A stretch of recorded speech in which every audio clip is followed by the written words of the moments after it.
You checked my diaper. Dry. You checked my belly. Full. You checked the temperature, the lights, the noise level, and my general emotional well-being. Nothing was wrong. And I still screamed like the building was on fire. Let's be clear about what happened here. There was no reason. And that is exactly the point. Okay.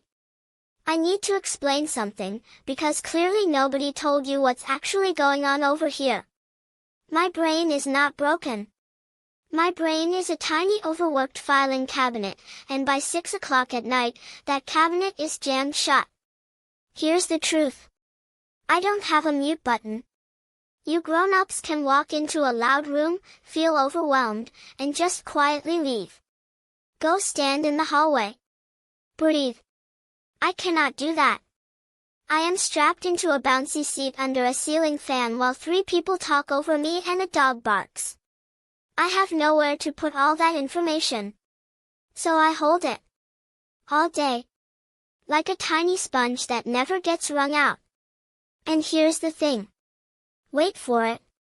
Around 6 to 8 weeks old, my nervous system hits its most sensitive point of the entire first year. Scientists call it the peak of the crying curve. I call it Tuesday. So basically, my brain is like a phone with 400 tabs open, no delete button, and a battery that's already at 2%. By evening, it just crashes. That's the screaming. That's not a complaint about the world. That's a system reboot. Some really smart grown-ups in white lab coats figured out that infant crying isn't only a request for something. Sometimes it's a release valve. A discharge. My body building up stress hormones from an entire day of being alive in a world that is extremely bright, extremely loud, and extremely new, and then letting it all out in one long, dramatic, fully committed cry. You might call it fussing. I prefer to think of it as a strongly worded end-of-day report. And wait until I tell you what timing has to do with this. You'll want to sit down. Except, don't, because I might need you to walk me around the kitchen for 45 minutes straight. Here's the twist. This isn't a flaw. This is design. Crying it out of my system, at the end of the day, every day, is actually how my nervous system learns to handle bigger and bigger amounts of the world without shutting down completely.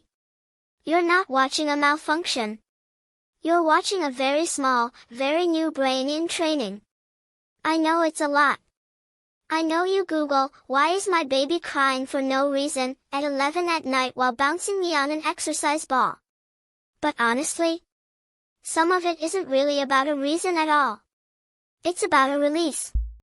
And you being there, holding me through it, patient, tired, a little worried, is the entire treatment. There's no fixing this. There's just riding it out together. So next time I go off with 0 warning and 0 identifiable cause, you'll know. Diaper's fine. Belly's fine. It's just the filing cabinet. And you? You're doing exactly the right thing. You're the hallway I can't walk to by myself.